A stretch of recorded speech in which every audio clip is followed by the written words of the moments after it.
അസ്സലാമു അലൈക്കും വറഹ്മത്തുള്ളാഹി വബറകാതുഹു.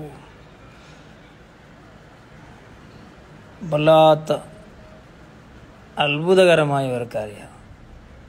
നാളെ ഓടത്തെ കൊറിയ ಮುಕ್ಕಾ ಗಂಟೆ ചില ಮೊತ್ತು സലഫി, ചില ಮೊತ್ತು ഇസ്ലായി, ചില ಮೊತ್ತು അഹ്ലെ ഹദീസ്, ചില ಮೊತ್ತು മുജാഹിദ് എന്ന വ്യത്യസ്തങ്ങളായ പേരിൽ അറിയപ്പെട്ട മുത്തുനബി തങ്ങളെ വിരോധികളായ ആൾമാർ താടിക്കട്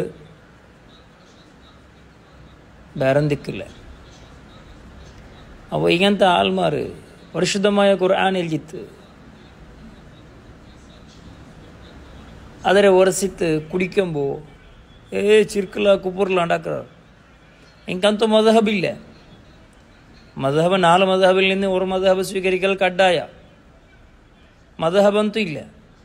അപ്പോൾ ഇങ്ങനെ സ്വീകരിക്കുന്ന ലജ്നത്തു ദായിമ എന്ന് പറയപ്പെട്ടതായ മദ്ഹബിനെ അതിർ നോക്കിയിരിക്കട്ടെ. നിങ്ങളെ ചില കാര്യങ്ങളെല്ലാം ഇങ്ങെന്താക്കടേ, നിങ്ങളെ ലാട്ടുപോട്ട് മൊയിലക്കന്മാർ അങ്ങനെ അനുയായിമാർക്ക് പടി കൊടുക്കുക. അതിൽപ്പെട്ട ഒരു ലജ്നത്തു ദായിമയുടെ ഫത്വ കിതാബത്തു ഷൈഉം മിനൽ ഖുർആനി, ഖുർആനിൽ നിന്നുള്ള ഒരായത്തില് അഥവാ ഖുർആനിൽ നിന്നുള്ള ഒരു ഭാഗത്ത് എഴുതര് ഉറക്കത്തില ഒരു കടലാസില ഇല്ലെങ്കിൽ എന്തെങ്കിലും പാത്രത്തിൽ എഴുതര് അസലുഹു അതിലെന്താക്കടെ കൽകര് എന്നിട്ട് കുടിക്കര്. ഈ സംബന്ധമായിട്ടുള്ള ക്വസ്റ്റ്യൻ ഇതിൽ ലജ്നത്തു ദായിമ എന്ന് പറയപ്പെട്ടതായ ഇങ്ങളെ വെബ്സൈറ്റിൽ, ഇങ്ങളെ ഷബക്കയിലുള്ള വെബ്സൈറ്റിൽ ಅದಕ್ಕೆ ತಕ್ಕದಾಯ മറുപടി ആ മനുഷ്യൻ ലജ്നത്തു ദായിമൽ എന്താക്കിടാറ് കൊടുക്കാറ്. ഒന്നാമതായിട്ട് അവിടെ കാണുക അലൈക്കും ബിഷിഫഅൈനി, മുത്തുനബി തങ്ങളുടെ ഹദീസ്, നിങ്ങളെ മേൽ 2 കാര്യത്തിൽ അല്ലാഹു തആല ഷിഫ വെച്ചിരുന്നു. ഒന്ന് അസ്ൽ തേന്, പിന്നെ ഉൽ ഖുർആൻ, പിന്നെ പരിശുദ്ധമായ ഖുർആൻ. രണ്ടാമത്തെ ഒരു ഹദീസ് ഖൈറുദ്ദവാഇ, ഏറ്റവും ഉത്തമമായ മരുന്ന് അത് അൽ ഖുർആൻ, പരിശുദ്ധമായ ഖുർആൻ. ഇതിയുടെ ഷഫീഉന റസൂലുള്ളാഹി, മുത്തുനബി തങ്ങളുടെ മറുപടി. രണ്ടാമത്തെ ഒരു മറുപടി അതിൽ കൊടുക്കുന്നു ഇബ്നു അബ്ബാസ് റളിയല്ലാഹു അൻഹു ഒരു നിവേദനയാക്കുന്നതായ ഒരു കാര്യമാണ്.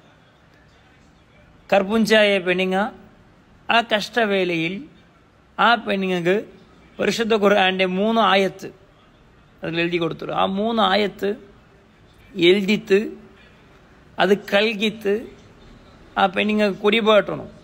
കുടിപാട്ടത് മാത്രമല്ല, ആ പെണ്ണുങ്ങളെ ബയറിൻ്റെ മേലും മുഖത്തെ മേലും എന്താക്കണോ അതിൽ കൊടയണുണ്ട്. ആരെഴുതി കൊടുക്കരുത്?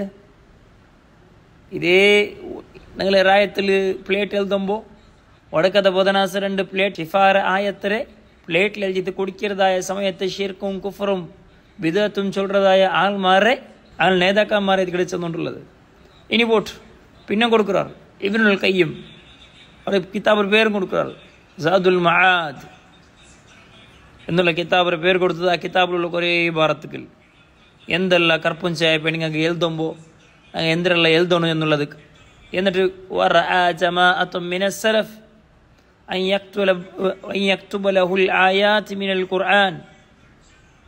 പരിശുദ്ധമായ ഖുർആന്റെ ആയത്തുകൾ എഴുതിത്ത് അതിനെ കുടിക്കുക എന്നുള്ളത്, അത് ഷിഫാക്ക് ഉദ്ദേശിച്ചത് കുടിക്കുക എന്നുള്ളത്, അതുകൊണ്ട് ഫായിദ ഉണ്ട്. മുജാഹിദ് റഹിമഹുല്ലാഹ് അയാൾ ഇബാറത്തുൻ ലാ ബഅസ അൻ യക്തുബൽ ഖുർആന, ഖുർആൻ എഴുതി കുടിക്കുന്ന വിഷയത്തിൽ, രോഗിയായ ആൾക്ക് കൊടുക്കുന്ന വിഷയത്തിൽ ഒരു ചർച്ചയുമില്ല. നോക്കർ ലാസ്റ്റ് നോക്കർ ബണ്ട് തന്നെ മജ്മൂ ഫതാവ ലജ്നത്തു ദായിമ ബിസഊദിയ തിന്തല്ലേ. ഇനാർ കൂടെ ഇവിടെ കെന്തലുള്ള കപ്പ മാത്രം ആരായി ഈ പൊട്ടു വഹാബിങ്ങ മാത്രം കെന്തലുള്ള കപ്പയായി. അപ്പോൾ ഈ കൊടുക്കത്തെ ബദനാസ എല്ലാവരും എഴുതിയിട്ട് കുടിക്കോറും. അള്ളാഹു പല മുസീബത്തുകളിൽ നിന്ന് രക്ഷപ്പെടുത്തട്ടെ. അസ്സലാമു അലൈക്കും വറഹ്മത്തുള്ളാഹി.